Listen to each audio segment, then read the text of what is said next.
Bismillahirrahmanirrahim. Assalamu alaikum. Hope all of you are fine. So today I'm going to listen to me. Before watching my video, please do subscribe my channel and watch the complete video. Thank you. अच्छा जी, transport in plants हम पढ़ने लगे हैं आज today. Transport in plants, ठीक है। अब plant में जो ट्रांसपोर्ट होनी है ना, प्लांट्स के अंदर, वो दो चीज़ों की होनी है। दो चीज़ें मेन इंपॉर्टेंट हैं, वाटर एंड फूड। ठीक हो गया। वाटर और फूड ट्रांसपोर्ट होता है प्लांट के अंदर, इसकी ट्रांसपोर्टेशन होती है। Water is vital to plant life, ठीक है। एक पौधे की ज़िंदगी में जो है ना, पानी जो है वो बहुत ज़रूरी है। अगर पानी नहीं होगा तो बेचारा पौधा मर जाएगा। Water is vital to plant life, ठीक है। It is necessary for photosynthesis as you know, formation of food in the presence of light in the leaves. Turgor के लिए हर सेल्स में टर्जिडिटी होती है, एक प्रेशर होता है, वो मेंटेन करने के लिए, और सेलुलर एक्टिविटीज़ के लिए। इसके अलावा प्लांट्स के अंदर जो है ना, रेगुलेशन ऑफ इंटरनल टेम्परेचर के लिए water is necessary for plant life, तो उसकी ट्रांसपोर्टेशन होती है, ठीक है। Land plants get water from soil. जो ज़मीनी पौधे हैं वो ज़ाहिर है मिट्टी से पानी लेते हैं, ठीक है। और after absorption by roots transported to aerial parts, यानी कि ऊपर वाले सारे हिस्सों में पानी चला जाता है। दूसरा क्या है, फूड मेन इंपॉर्टेंट थिंग है जिसकी ट्रांसपोर्ट होनी है प्लांट के अंदर। Food manufacture in leaves by photosynthesis, food is transported to other parts of the body for utilisation and storage. ठीक हो गया, फूड की ट्रांसपोर्ट होती है। अच्छा जी, अब हम बात कर लेते हैं, एक इंपॉर्टेंट बात मैं आपको बता दूं कि ऑल लैंड प्लांट्स, सारे जो ज़मीनी पौधे हैं एक्सेप्ट मॉसेस एंड लिवरवर्ट्स, इन दो के अलावा, मॉसेस और लिवरवर्ट्स के अलावा जितने भी प्लांट्स लैंड प्लांट्स हैं, उनके अंदर कॉम्प्लेक्स वेस्कुलर टिश्यू है, ठीक है। कॉम्प्लेक्स वेस्कुलर टिश्यू है for the transport of water and food, ठीक है। जाइलम एंड फ्लोएम, जाइलम जो है is related to water and phloem is related to food. तो let me tell you about xylem. Xylem is related to transport of water roots to aerial parts, ठीक है। Xylem जो है वो root से पानी को एरियल पार्ट्स में ले जाता है। इसमें दो चीज़ें होती हैं, एक बेजल एलिमेंट्स होते हैं और दूसरा ट्रैकीड्स होती हैं, ठीक। और जो फ्लोएम है ना, वो जो वैस्कुलर टिश्यू है, वो कंडक्शन ऑफ फूड के लिए है between different parts of plant body. और इसके अंदर दो चीज़ें हैं, सीव ट्यूब्स हैं और कंपेनियन सेल्स होते हैं जाइलम और फ्लोएम। जाइलम और फ्लोएम जो है ना, ये वैस्कुलर टिश्यूज़ हैं हमारी प्लांट्स के अंदर, जो असल में ब्लड नॉट ब्लड, वाटर को जो हम ट्रांसपोर्ट करती हैं। अच्छा जी, अब बात कर लेते हैं water and ion uptake roots. अच्छा, वाटर एंड आयन अपटेक होता कैसे है, यानी कि रूट से पानी चढ़ता किस तरह ऊपर। मैं चढ़ने की बात अभी कर रही हूँ, अभी मैं सारी ट्रांसपोर्ट आपको नहीं बता रही कि वाटर क्या ट्रांसपोर्टेशन क्या है, अपटेक किस तरह है। ठीक हो गया, इसमें रूट्स का बड़ा मेन किरदार है। Okay, the most important thing in this transportation is are roots, ठीक है। In addition to anchoring to the plants, ठीक है। अब रूट्स जो हमें प्लांट पे एंकर कर रही होती है, सपोर्ट कर रही होती हैं बहुत ज़्यादा। अभी तो नहीं, इतने बड़े बड़े दरख्त जो हमें खड़े नज़र आते हैं, उनके नीचे पूरा जो है वो रूट्स का सिस्टम होता है। रूट्स होती हैं जिन्होंने उनको ज़मीन में इतना ज़्यादा अंदर वो फिक्स किया होता है, एंकर किया होता है कि ऊपर पूरा एक ट्री खड़ा हो जाता है, ठीक है। तो एंकरिंग तो ये करते हैं रूट्स। इसके टू मोर फंक्शंस हैं रूट्स, ठीक है। एक absorb water and salt from soil, और दूसरा provide conducting tissue for distribution of substances to the stem, ठीक है। दो चीज़ें हैं, एब्जॉर्ब करता है वाटर और सॉल्ट्स को सॉइल से, और कंडक्टिंग टिश्यू प्रोवाइड करता है। रूट से ही बेसिकली कंडक्टिंग टिश्यू निकलते हैं, जाइलम और फ्लोएम, और आगे सोन जो है वो ऊपर तक जाते हैं। कंडक्टिव टिश्यू मैंने आपको बताया है कि जाइलम और फ्लोएम है, ठीक हो गया। अच्छा, अब हम थोड़ा सा इसका स्ट्रक्चर पढ़ लेते हैं। कंडक्टिव टिश्यू जो है वो किस तरह मौजूद हैं हमारी रूट्स के अंदर, और वो फर्दर ऊपर जाते हैं।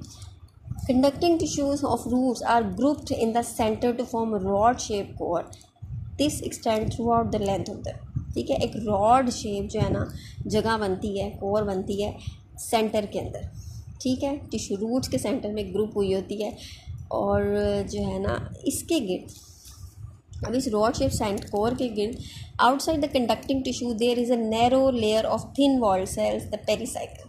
पतली दीवारों वाले सेल्स होते हैं, पतली लेयर होती है उसके बाहर। हमारे जो कंडक्टिंग टिश्यू है ना, उसके बाहर की साइड पे जो ना एक थिन लेयर सेल की लेयर होती है, जिसको पेरिसाइकिल बोलते हैं, ठीक है। इसके अलावा a single layer of cells that is endodermis surrounds the pericycle. अब पेरीसाइकिल के गिर्द एक और लेयर होती है, सिंगल लेयर ऑफ सेल्स होती है, जिसको हम एंडोडर्मिस कहते हैं, ठीक है। अच्छा, उसके बाद क्या होता है, कॉर्टेक्स आ जाता है। कॉर्टेक्स क्या है, एक्सटर्नल टू दिस, यानी कि इस एंडोडर्मिस के भी बाहर there is a broad zone of cortex, एक बड़ा वसी जोन होता है कॉर्टेक्स का। It consist of large and thin walled cells, इसमें ये बड़े और पतले जो है दीवारों वाले सेल्स होते हैं कॉर्टेक्स के अंदर, ठीक हो गया।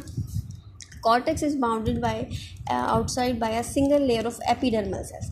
अब कॉर्टेक्स जो है वो ऐसे बाउंड हुई होती है एक पतली single layer of epidermal cells से, ठीक हो गया।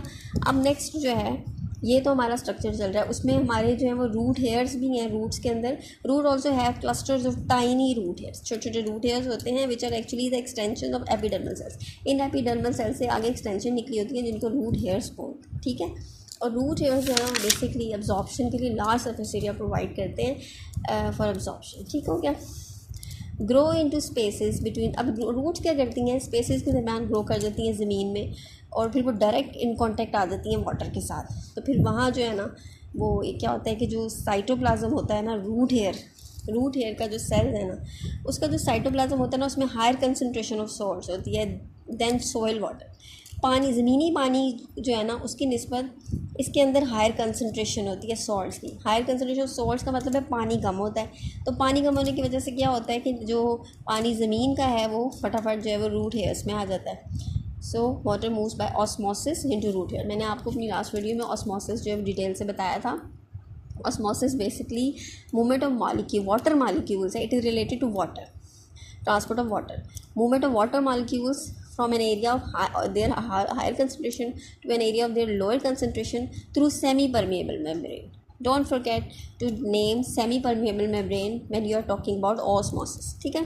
Salts also enter root hairs by diffusion और active transport. Diffusion और osmosis में आपको थोड़ा बता चुकी हूँ अपनी लास्ट वीडियो में। इसमें एक नया वर्ड है एक्टिव ट्रांसपोर्ट। तो एक्टिव ट्रांसपोर्ट बेसिकली वो भी मूवमेंट है मालिक्यूल्स की from one place to another, लेकिन अगेंस्ट कंसंट्रेशन ग्रेडियंट होती है। अगेंस्ट कंसंट्रेशन ग्रेडियंट का मतलब है कि लोअर कंसंट्रेशन से हायर कंसंट्रेशन में मालिक्यूल चले जाते हैं, ठीक है। यानी कि हायर से लोअर में नहीं जाते, इसमें लोअर से हायर में जाते हैं, इसको अगेंस्ट कंसंट्रेशन ग्रेडियंट कहते हैं, और इसमें एनर्जी लगती है, ठीक है। ये दोनों जो है ना डिफ्यूजन और ऑस्मोसिस की पैसिव ट्रांसपोर्ट है, इसमें कोई एनर्जी नहीं लगती। एक्टिव ट्रांसपोर्ट में एनर्जी यूज़ होती है और इसमें एक अगेंस्ट कंसंट्रेशन ग्रेडियंट काम होता है, ट्रांसपोर्ट होती है। तो ये एक्टिव ट्रांसपोर्ट के थ्रू जो है ना सॉल्ट्स भी जो है वो रूट हेयर्स में जाते हैं। अच्छा जी, अब क्या होता है कि after they enter root hair, water and salts travel through intercellular spaces और through cells via channels. Channels के थ्रू ना वो ना सेल्स में चले जाते हैं, आगे आगे ऊपर की तरफ चले जाते हैं, ट्रैवल करते हैं। जिन उन सेल्स को ना जो चैनल्स हैं ना उनको प्लाज्मोडेस्माटा बोलते हैं। प्लाज्मोडेस्माटा के थ्रू जो है ना वो आगे ऊपर की तरफ जाते हैं, रीच जाइलम टिश्यू तक पहुंच जाते हैं, ठीक है। ये पानी और ये salts, only in xylem water and salts are carry to the aerial parts of body. अभी हम वाटर और आयन अपटेक की बात कर रहे थे तो वो सिर्फ जाइलम से रिलेटेड है, फ्लोएम में नहीं वो जाते, वो जाइलम में जाते हैं और आगे फर्दर जो है ना फिर जाइलम उनको किस तरह आगे लेके जाता है ये हम नेक्स्ट पढ़ेंगे, अपनी ट्रांसपोर्ट जो पढ़ेंगे उसमें पढ़ेंगे। So I hope you have understood the structure of vascular tissues inside the roots and stem or xylem and phloem. So thank you, keep watching my video. Allah Hafiz. सांस चढ़ गया मुझे।